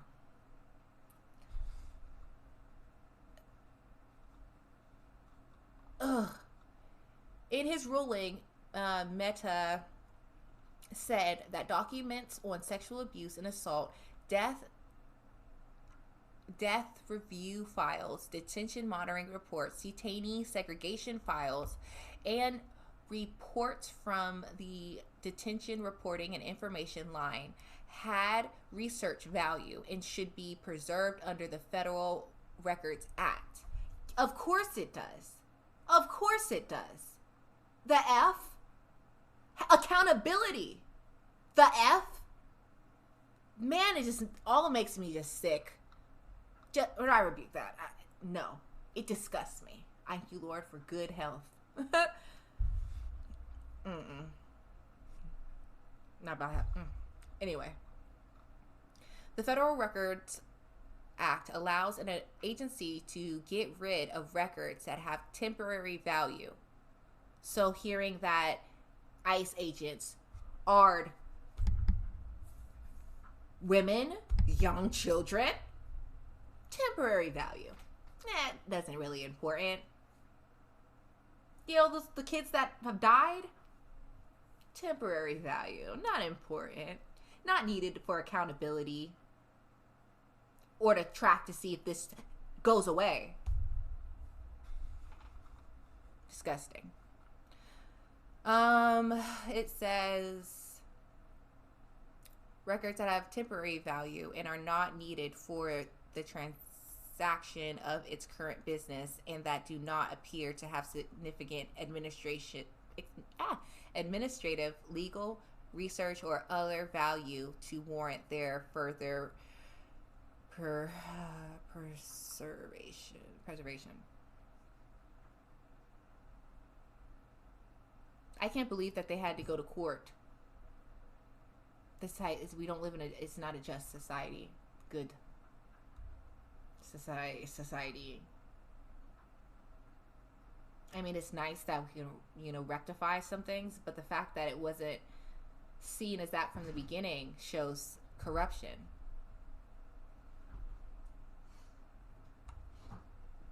People dying in your custody wasn't something seen as significant to how business ran, when your whole point is to house people.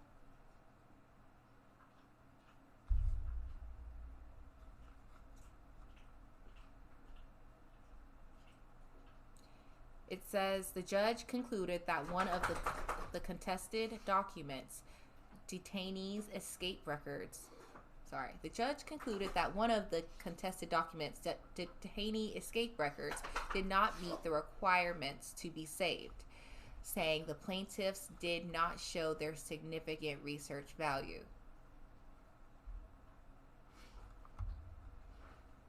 That's weird. Again, why is that not important? The amount of people that escape. I mean, I'm not saying that you should, there should be, harsh, but you would think that there would be some value in it. So if the whole job of the organization is to house, people who are not, citizens and are here, quote unquote, illegally. You would also say, like, it just feels very political for why they're not going to do it, or hold that information. That's weird. If I'm reading this correctly, it says the court finds that as to all, but the detainee. Oh my gosh, the court finds that as to all, but the detainee escape records, NARA. Y'all, it's getting late. Approval of the schedule was arbitrary and capricious on the grounds that NARA failed to evaluate the research value of the ICE records, and the NARA failed to address significant and relevant public comments, he wrote. The court might agree with NARA were it not for the numerous comments touting the current and anticipated future research value of the records and criticizing the agency for not properly measuring their true value, the ruling added. Law and Crime first reported the ruling on Friday. The lawsuit was filed by Citizens for Responsibility and Ethics in Washington, CREW, the American Historical Association, hey Ghost, it's a dog, and the Society for Historians of American Foreign Relations. In a statement, Noah Bookbinder, what an interesting last name, Bookbinder. It's like very descriptive. I know what at least what one of your ancestors did, Noah Bookbinder. Anyway, the president of CREW praised the court decision, calling it an incredible ruling for transparency. I mean, if you'd say so, but I'm like, why did they also not include the other thing? But hey, I think Ghost? What was that? What was that? What was that, baby Ghost? Sorry. Get to see him. Look, he's such a big doggy. Ooh, he's such a good dog. Oh! Okay, don't go under there. Yeah. Hey, no Ghost. Hell, you guys. Right? 2 doggies. Hey, no Ghost. You will have to walk the other way. Okay, now Chi-Chi wants up. Okay, sorry, y'all. You see the tail? Come here, Ghost. Ooh, he yawning. We go ahead. Oh, there's such a big one. Ooh, yeah. Ooh. Okay, y'all saw him a little bit. Chi-Chi's like, oh no. He sees his little tail wagging under. Oh, it's rough. Oh, look at the Ghost. And here goes the Chi-Chi. Look at them, they're so cute.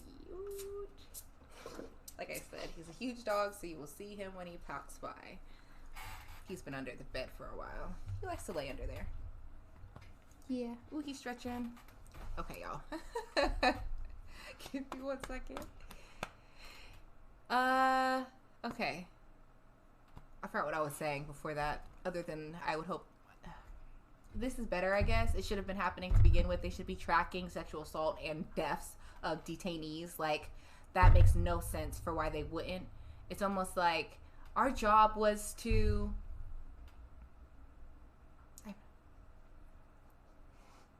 supply them clothes. So it's not irrelevant for why we would take into account sexual assaults by people who work for an agency that we don't, that's not our job to house and to take care of the people. It's our to buy clothes. Then you would say, yeah, that information wouldn't be relevant. But I don't think that's the best of examples. But it's just, or like the fact that they didn't include the fact or the number of people who run away, unless they're saying that it just doesn't happen on a high level. Why not throw that in too? Like, I can't see, again, if the job is to house people, you would think that if those people run away, like if you did not house them correctly, so it's something of importance. But hey, it says to destroy records revealing abuse, rights violations, and even deaths in detention would further obscure a system already severely lacking in oversight and transparency. He said, there have been too many abuses documented in our immigration detention systems. Despicable. Despicable. You can throw that light off a hill right into the ocean. Because it was never meant to be on a hill, or I don't even know why even just that propaganda, that good old American propaganda. There have been too many abuses documented in our immigration detention system, but the country cannot fix these problems without knowing what has happened. And that's for a lot of things. So we can't fix the fact that corporations have a money incentive and they're the reasons, or the people whispering in our politicians' ears telling to open up. Because us as Americans, we don't know about corporate life insurance. We don't understand why. They say, then they blame it on, well, it must be that the fact that our politicians don't agree. And that's the lie. But that's what they get, like that was their purpose, to make it seem like that's the real reason. When they know in actuality the true reason for why they're allowing it to get this bad in this country. Because people are worth more dead than alive to oligarchs. But how can we fix it if we don't know? And that's why our politicians have yet to open their mouths to talk about it. And my hope is that, the knowledge of corporate-owned life insurance gets out into progressive news. Leftists will help push the truth of this policy that's allowed in this country.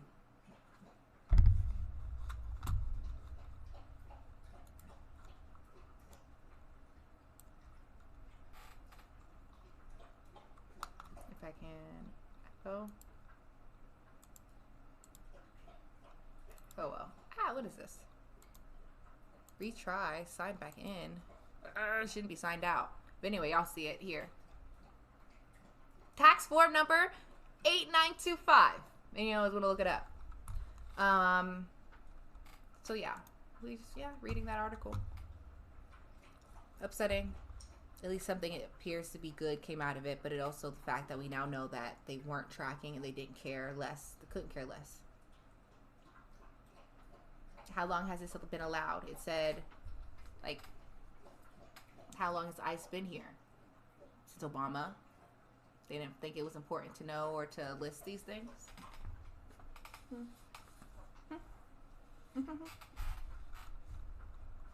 Did those things change? I don't think so. I think they haven't really been forced to report those numbers.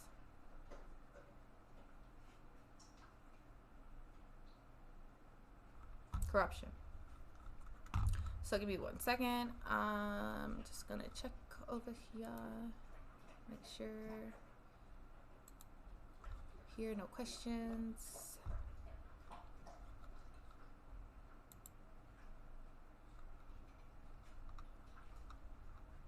Nope, no questions. Okay. So what I think I want to do now, so I've been on here almost 2 hours, I want to switch over to playing a game, and let's see what YouTube videos are out that we can maybe watch a YouTube video and I'll be playing Sonic, because how we do. I like to have two things happening at once. Give me 1 second. I think I have to set it up and turn on my Switch. I'm not sure if it has the game there or not. I need help. But hold on, let me just get it together.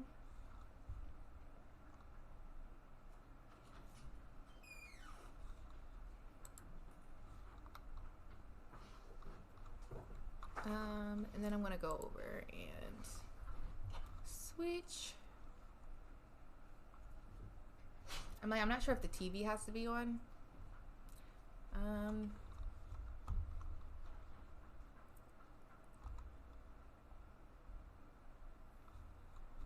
Where do I go to change this? Yeah.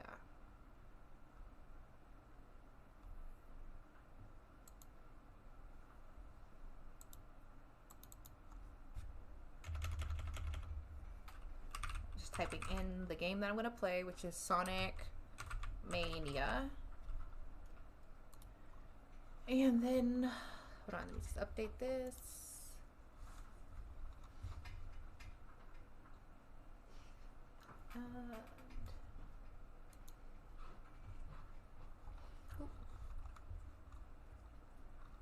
Let us switch over for speed.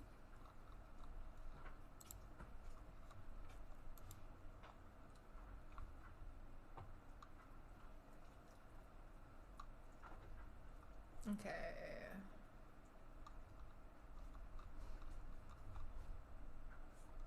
I'm like, how is Jimmy Dore still on? Oh, okay, it's not. I'm like, what in the world? Let's see. There's been any.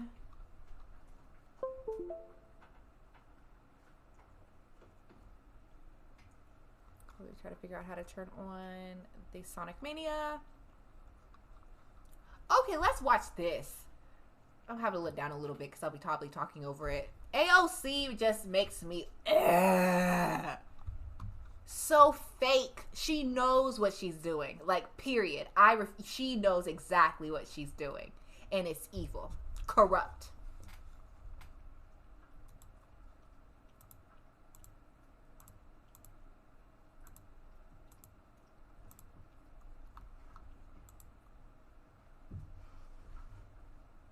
Sorry, I'm trying to figure this out.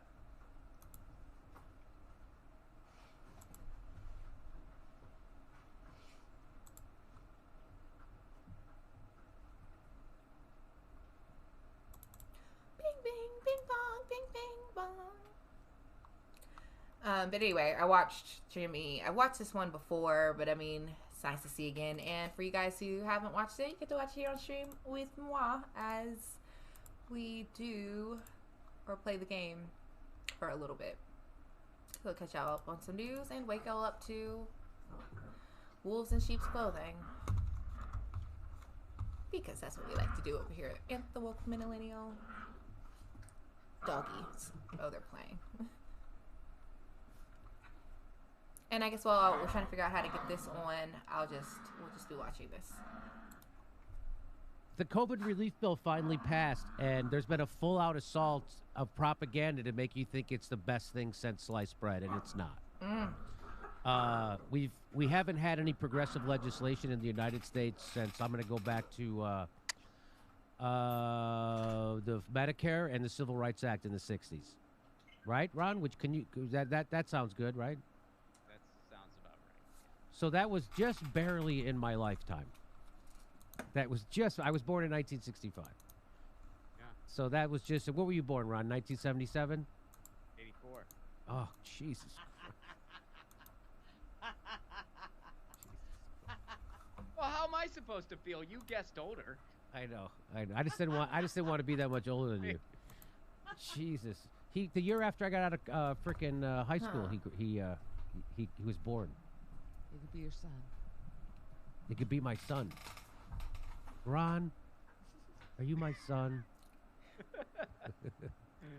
All right, so here is the COVID relief thing. And so now everybody is doing full speed propaganda to convince the plebes who just got abandoned by their government that their government is the greatest thing ever. Here is AOC. Now I'm gonna this is hard to watch. Maybe it won't be for you. But for me, it was. Everything in me, it pushed. Every button I have inside me. But here we go. Here she is gaslighting you about how great. And I just want, does she do this one? She has a lot of theatrical movements. Like this, she starts off like this. She knows exactly what she's doing. It's more of a performance piece. More of a performance. Did you notice that, Ron, when you watch this video? All the kind of different hands. Please. We'll watch. Here we go. You know, if you want me to talk about the politics of it, I'm happy to talk about the politics of it. Of course, it takes a fight, you know. What the? I mean, come on. After just not fighting. After not fighting ever. Ron, can you think of one thing that the squad has ever fought for? Gee. I Okay. mean, Okay. No, that's a no. All Yeah. right. Back to the video. Here we go. We believe that this is not just about Democrats versus Republicans and just doing this ping pong back and forth, but It's not just about Democrats versus Republicans, Ron. It's really about the elites versus the working class. And bad news, nobody's on your team. yeah, I mean, meaning our team, the regular people's team. yeah, our team. we believe that the Democratic Party needs to be better too. And Okay, so that takes care of it then. They have to be better, but we're not going to fight or do anything to make them better, and I'm certainly not going to cross anybody. But I will tell you that they're doing a great job. package like this, it can be really frustrating because you're negotiating within your own party. So, there were things that we pushed for that we trying to get this to work. wanted. How did you push for them? How did you push for them? You mean you mentioned them at a meeting? Did you have a strategy with the other progressives in your caucus to actually get them? Did you have a strategy? No. They had no strategy. What did you actually, when you say push, how did you push? Well, we didn't actually push. So you didn't actually do anything? No. Would that be accurate, Ron, what I just said, you think? Yeah, I'd say so. I mean, they didn't use the leverage they had when it came to this relief bill, and just like they didn't use their leverage for force the vote. Or the first CARES Act. Okay. Yeah, I mean, it's tough because the bills that are out there that are good bills, like, I think of like Ro Khanna's Yemen bill, or the bill that goes into digital rights, which I think actually Ro Khanna also authored. I mean, there's some good bills that are out there that I would like to see become law, and pretty much all of them the squad is behind. But are they going to push for these things? Are they ever going to get to the floor? Are they ever going to get voted on? Which is what There's matters. not a lot of reasons to be too optimistic about that. Okay, back to this. We wanted this package to go further. So how did we want this package to go further? First of all, we wanted stimulus checks to be $2,000. I believe, the argument for it being 400 or rather 1,400 is we gave 600 in December. Don't say 400. Don't give him any ideas.